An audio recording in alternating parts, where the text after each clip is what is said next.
네, 안녕하세요. 올가즈입니다. 시즌3의 2편을 시작해 보겠습니다. 이제 슬슬 시장 이야기를 좀 해보려 하는데요. 이제 벨리아이 플랫폼에서 이미 시황을 칼럼으로 계속 다뤄오고 있기 때문에 어떻게 양쪽의 싱크를 좀 맞출지 고민이 좀 되긴 하는데 일단 차근차근 따라가 보겠습니다.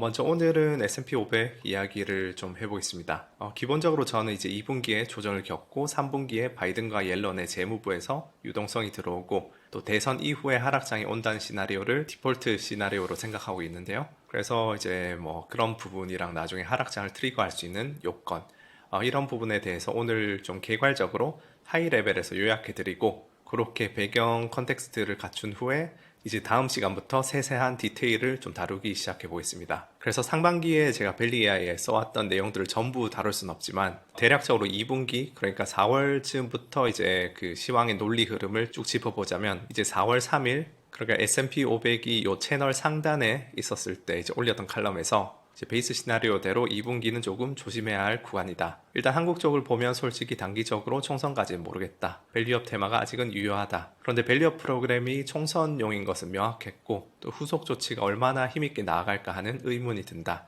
결정적으로 정말 이제 강한 조치들이 이루어질 거였으면은 구체적인 안을 총선 전에 발표를 하지 이제 5월에 뭐 2차 세미나 그렇게 총선 이후로 미루지는 않았을 것이다. 그리고 돌려막기 하던 PF 부실들을 총선 이후부터는 정리할 것이다. 그럼에도 불구하고 2분기에 대폭락이 있을 것이냐 한다면 그보다는 조정 정도로 바라보고 있다. 그러고 나서 이제 고장난 시계도 하루 두 번은 맞는다고 운 좋게 4월 10일 총선 직후부터 이제 코스피의 하락이 이제 오기 시작했습니다. 이게 코스피는 훨씬 더 급격하게 내렸고 S&P는 훨씬 더 이제 완만하게 내렸는데 나중에 분명히 제 시황뷰가 틀리는 시점들이 올 것이기 때문에 이렇게 가끔 맞췄을 때 생색을 내야지 이제 효수를 안 당할 수가 있겠죠.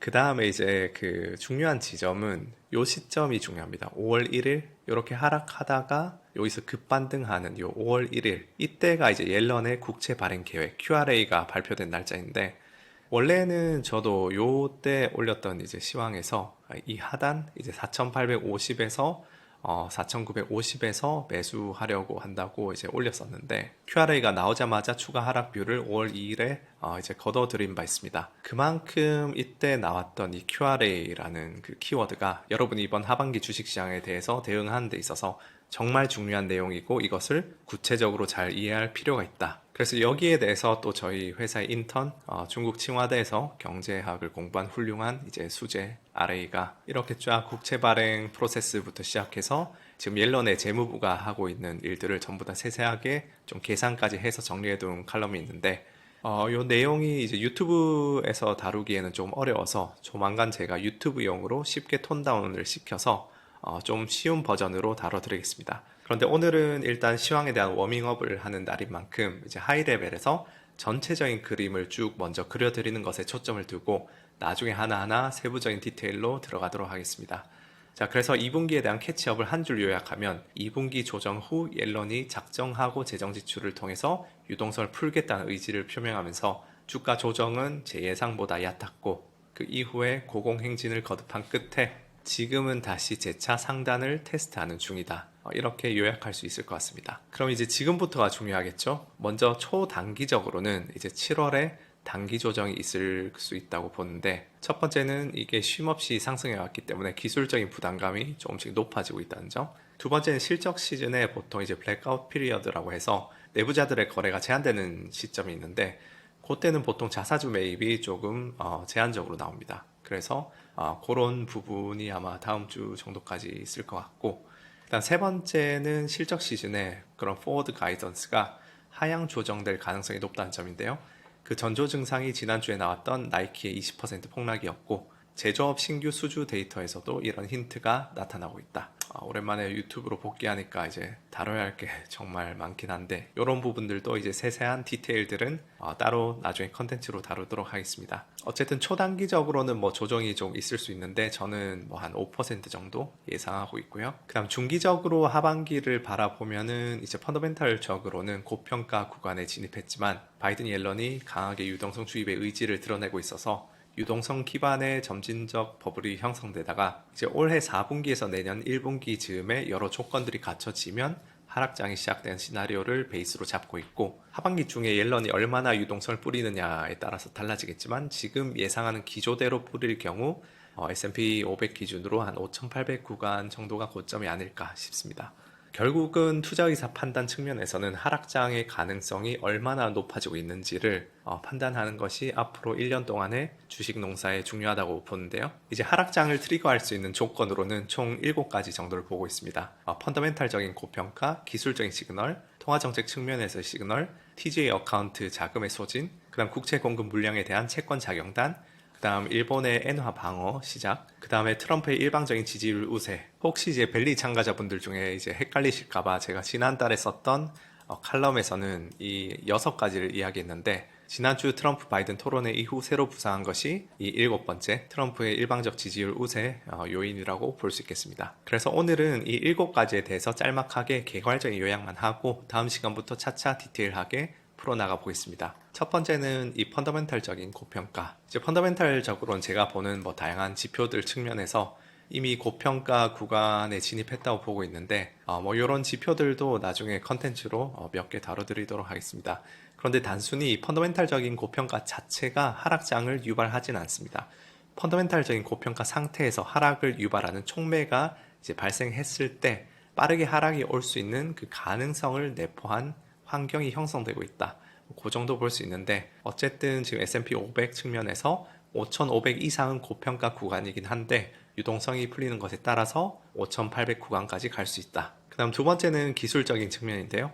기술적으로는 사실 통화정책과 재정정책 측면이 어떻게 되느냐에 따라서 해석이 달라지는데, 아까 전에 말씀드린 그 베이스 시나리오, 그러니까 바이든과 트럼프의 지지율 격차가 너무 벌어지지 않는 선에서 옐런이 하반기에 유동성을 계속 풀어놓는다 가정할 때, 지금 이 채널 상단을 언젠가 뚫고 5,800으로 올라선 시점이 기술적으로는 고점에 다가가는 구간으로 해석할 수 있다고 생각하고요. 이제 세 번째 요인, 통화정책 측면에서의 시그널은 연준이 9월 혹은 4분기에 금리를 한 차례 인하하면서 그 첫 번째 인하 이후 두 번째 인하는 신중하고 더딜 것이라는 이야기를 할 경우 그렇게 보고 있습니다. 지금 연준의 경우에는 계산이 굉장히 복잡할 것인데, 이제 부동산 쪽 경기랑 고용 쪽은 둔화가 시작되고 있는데, 지금 대선을 의식해서 바이든이 이민 정책을 강화할 경우에는 고용 쪽이 확 꺾이면서 소매 판매에도 영향을 줄 수 있거든요.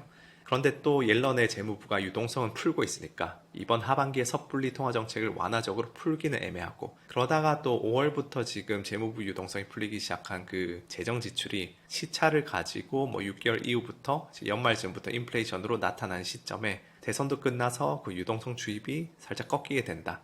그럼 순간적으로 스태그플레이션 기조가 좀 나타날 우려도 있다. 결국 재정정책에서 재무부가 싼 똥을 연말에 연준이 욕먹으면서 어떻게든 치워야 하는 상황이 일어날 수 있다. 이런 상황과 굉장히 유사했던 시기가 60년대였는데, 60년대도 이제 JF 케네디, 그리고 존슨, 그 다음 닉슨으로 이어지는 동안 그레이트 서사이티 프로그램이나 아폴로 계획 같은 대형 프로젝트에 엄청난 재정 지출을 하면서 베트남전을 또 치르는 바람에 그렇게 이제 유동성이 풀리면서 또 채권 작용단이 돌아오고 채권 시장은 학살당하면서 스태그플레이션에 고생하다가 나중에 이제 볼커가 이걸 때려잡으면서 40년간의 채권 불장이 도래를 했는데, 물론 60년대와 지금 굉장히 중요한 차이점들도 있기 때문에 1대1로 매칭되진 않지만 그래도 당시의 흐름에서 배울 점이 매우 많기 때문에 그 60년대 이야기도 언제 하면은 좋을 것 같고요.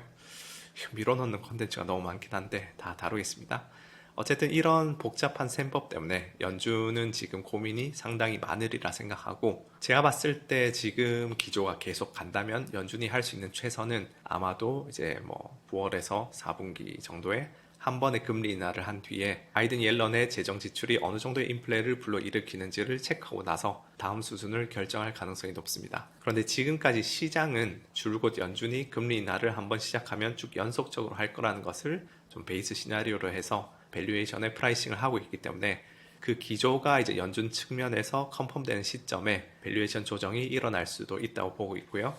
네 번째 요인은 이제 TGA 어카운트, 그러니까 바이든과 옐런의 재무부 잔고의 소진이 어떤 또 하나의 하락 요인이 될 수 있는데, 일단 지금은 작년 여름부터 시작해서 어느 정도 곡간을 채워놓은 상태입니다. 이제 데이터를 보시면 이제 작년 여름에 부채 한도 이슈 터지면서 바닥까지 갔다가 7월부터 이제 요거를 채우기 시작할 때 S&P도 요 구간에서 이제 하락을 겪었었죠. 그러다가 이제 10월쯤 지금 레벨로 다 채우고 나서 지금 S&P도 보시면 이제 바닥을 찍고 올라가기 시작했는데 지금 요거를 이제 3분기부터 이걸 소진하기 시작한다고 하면은 마찬가지로 요게 어느 정도 바닥이 보이게 되면은 S&P 500에서도 하락 조정이 좀 시작되지 않을까 싶습니다. 근데 이 문제도 사실 그냥 나이브하게 옐런이 이거를 뭐 대선까지 다 써서 주식 부양할 거다, 그렇게 생각하기에는 조금 사정이 복잡합니다. 이제 옐런의 궁극적 목적은 이 TJ 어카운트의 소진이 아니라 주가 부양이죠. 왜냐하면 지금까지 과거 대선 사이클을 보면 재선 직전 3개월간 주가가 상승한 경우에는 현 대통령이 재선될 확률이 매우 높게 나왔거든요. 근데 문제는 이미 5월에 시장 참여자들에게 옐런의 패는 다 보여준 상황이라는 점이죠. 시장은 언제나 선반영이라는 특성을 가지기 때문에 옐런이 그냥 뭐 유동성 확 뿌리자 해서 TJ 어카운트를 대선쯤 다 소진해버리면 대선 이후에 폭락장이 오겠다는 것을 모두가 인지하게 되면서 하락장이 대선 직전에 뭐 9월이나 10월 즈음에 찾아올 수도 있겠죠. 그래서 옐런은 연말 산타 랠리까지 이제 감안한 방식으로 이걸 플레이를 할 거라 보고 있습니다. 그 다음 다섯 번째 요인은 방금 말씀드린 그 TJ와도 연관이 있는데 국채 공급 물량에 대한 채권 자경단 이슈입니다. 결국 정부가 재정 적자를 엄청나게 치기 위해서는 두 가지 중 하나의 재원이 필요합니다. 증세를 통해서 세금을 걷어서 더 많은 재정 지출을 하거나 아니면 국채 발행을 해서 이제 시장에서 돈을 빌려야 하죠. 그리고 채권 자경단이라는 것은 정부가 과도한 재정 지출을 할 경우 시장 참여자들이 그 정부의 국채를 멀리하게 되면서 국채 금리가 치솟고 그 정부의 지출이 견제를 당하는 현상을 이야기합니다. 그런데 80년대부터 지금까지는 페트로달러 체제라는 치트키를 써서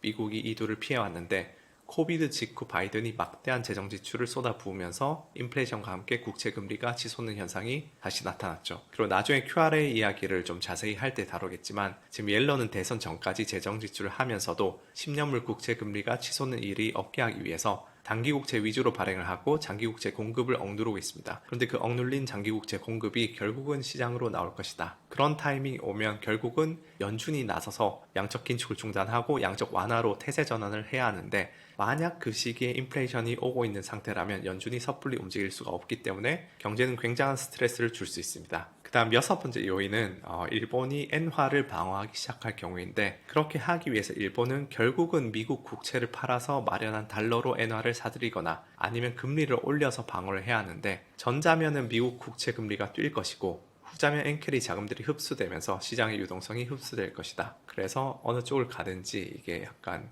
쉽지 않다. 그래서 여기서 일본이 어떤 정치적인 선택을 할지가 중요하고요. 그다음 마지막 일곱 번째 요인은 트럼프가 바이든의 지지율을 압도할 경우인데 일단 지금 2024년 하반기에 S&P 500 주가 지수가 5,800까지 간다는 베이스 시나리오는 바이든과 트럼프의 지지율이 그래도 오차 범위 안에서 접전을 벌이는 와중에 옐런이 계속해서 유동성을 뿌리고 주가를 부양한다는 가정이 필요합니다. 그런데 이게 트럼프 쪽으로 틸트가 되는 순간 트럼프는 지금 재선이 되면은 중국의 60% 관세, 다른 국가들의 10% 관세를 때리겠다고 공언하고 있기 때문에 무역전쟁이라는 팩터가 급부상하면서 국채와 주식의 악재가 될 수 있습니다. 그래서 이제 그런 7가지 요인들을 우리가 이제 시즌3에 이제 하반기를 시작하면서 하나씩 세밀하게 살펴보고 이들 요인 중에 여러 가지가 라인업되는 시점을 경계해야 하는데 저는 지금으로서는 추측을 하자면은 대략 대선 전후가 아닐까 생각하고요. 근데 이게 워낙 하반기에 다양한 이벤트들이 많기 때문에 계속해서 모니터링 하면서 대응하는 수밖에 없다. 그래서 오늘 이 7가지 요인에 대해서 제가 굉장히 빠르게 요약하듯이 넘어갔기 때문에 이야기가 조금 어려우신 분들도 있으실 텐데 시즌3 시황 일주에서 하나하나 차례로 풀어나가 보도록 하겠습니다. 일단 당장 다음 시간에는 이런 이야기를 조금 해보고 싶습니다. 매크로 봐서 뭐하나, 투자하는데 하등 도움도 되지 않는데 경제를 보고 지정학적 이슈 보고 이런 것들이 대체 내 수익률에 영향이 있는가, 그에 대해서 좀 속 시원하게 풀어보는 시간을 가져보도록 하겠습니다. 감사합니다.